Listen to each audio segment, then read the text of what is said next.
Up, Glassy gang? My name is Glassy, it says right here on the shirt, and I've got Glassy up here on the mic just staring at you, hoping that you're having a good time.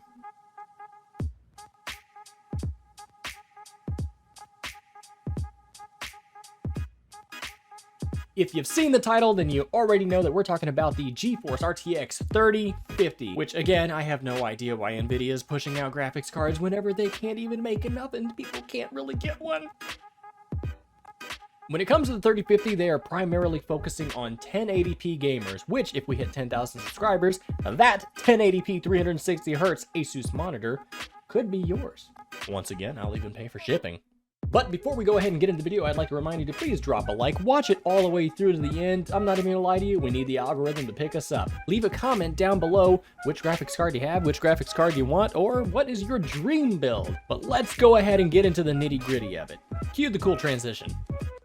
When it comes to the GeForce RTX 3050, we have 2,560 CUDA cores, a boost clock of 1.78 gigahertz, a base clock of 1.55 gigahertz. We're still rocking the 8 gigabytes of GDDR6 memory, and we have a 128-bit memory interface with, still got 2nd gen ray tracing cores, 3rd gen tensor cores. We're still using the Ampere Nvidia architecture.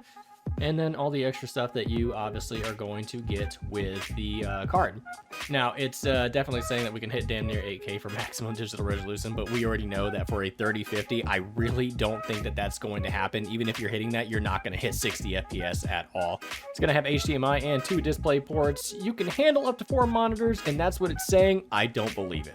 Better keep the thing cool because it says max temperature of 93, but if it's a 3050, I really don't foresee that thing getting up to 93 degrees unless you're maxing it out at 4K. And luckily, it's only taking a 8-pin PCIe cable with a maximum power requirement of 550 watts. If I were you, be safe, get 650, get 750 watts for your power supply. Nice. Not only that, graphics cards are still selling out like hotcakes. It will start in the United States at about $250, and in the UK, I don't know, 230 pounds or so.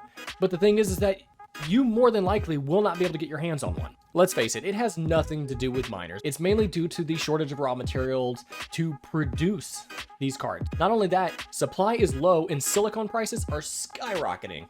And when I say skyrocketing, I'm talking about these Taiwanese semiconductor firms are going up and quoting prices about 10 to 20% increase of last year's costs. So right there, that tells you that GPU prices in 2022 are not going to look that great, and I bet you it's going to keep on going to 2023, 2024, just because more people are being born, more people are getting into PCs, more people are doing everything because of the Omicron variant.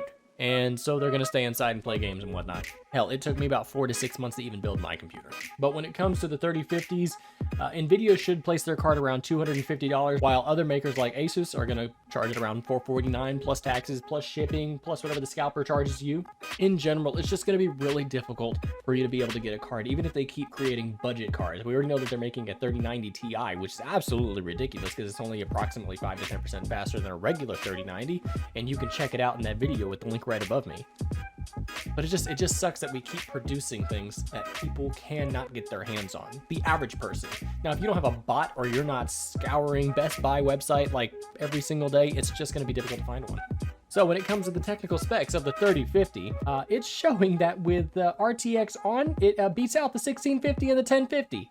No shit, because those are GTX cards, not RTX, which stands for ray tracing. So of course they're going to beat out the ray tracing. So these are skewed results right here. These are skewed stats just to make the buyer be like, wow, this is a really great card. You could still get by and swing by on the other cards as well. And this is with 1080p high game settings with i9 10900K, 32 gigs of RAM on Windows 10 with RTX on and DLSS on quality mode.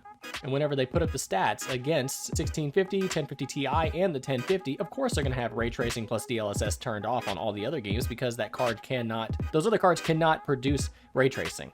So the ray tracing is going to go up with the DLSS on the 3050, and you can see it obviously blows them out of the water. So they're giving you stats that are just completely skewed.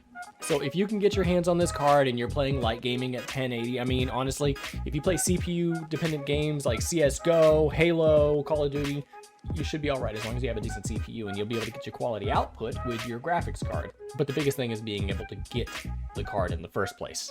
But that's about as far as I know. You can always Google your stuff as well. If you liked the video, make sure you give it a big thumbs up. And don't forget to drop a comment down below. I appreciate you watching it all the way through. You guys are badass. Remember, if we hit 10,000 subscribers, I'll go ahead and give away that monitor for free. Don't even have to worry about paying for it. I'll ship it straight to your house. But, Classic Gang, I love you. Thanks for watching, and I'm going to see you in the next video.